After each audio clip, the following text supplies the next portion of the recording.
Les étudiants de français 4 de l'Université Simon Bolivar de Caracas allons vous présenter Marie-Claude Mattei-Müller, linguiste et anthropologue française qui travaille au sein des communautés amérindiennes du Venezuela.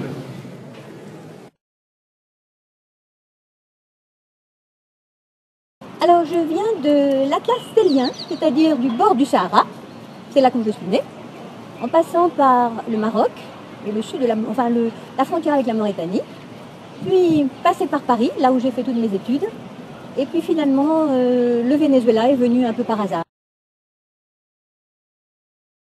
Défendre les minorités me semblait comme une nécessité, même si, je veux dire, ça ne veut pas dire que les grandes cultures et les cultures nationales ne sont pas intéressantes, c'est autre chose, mais je veux dire, revendiquer les droits de ces cultures, de ces langues, qui sont des langues à part entière. On a toujours tendance à penser que ces langues minoritaires sont faciles, etc. Loin de tout ça, ce sont des langues extrêmement complexes.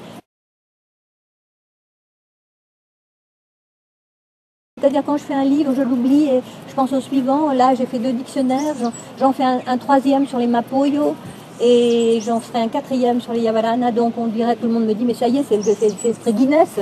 4 dictionnaires bilingues sur des langues indiennes. Bon, pour beaucoup de gens, c'est des succès, mais c'est pas ce que j'appelle le succès. Je pense que c'est ma relation avec les Indiens que je considère être le plus grand succès.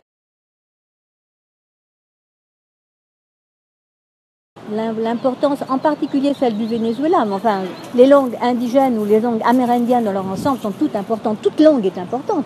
Une langue véhicule une culture, donc il n'y a pas de langue non importante. Ça n'existe pas. Mais au niveau de la typologie linguistique, c'est vrai que le Venezuela en particulier a la chance d'avoir un grand nombre de langues caribes encore parlées. Ce sont des langues extrêmement complexes. Non, il y a eu plusieurs moments, des moments qui m'ont marqué, c'est parfois chez les Yanomami, par exemple, un rituel de mort. Ça, c'était vraiment, c'était difficile. Ça, c'est les relations de pouvoir. Et ça, je suis toujours très, très fière de ça, en disant que chez les Indiens, c'est celui qui sait qui a le pouvoir.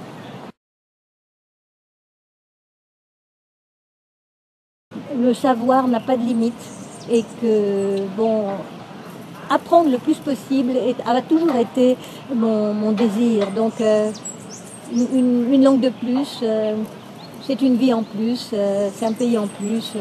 Tout ça, c'est du plus dans la vie.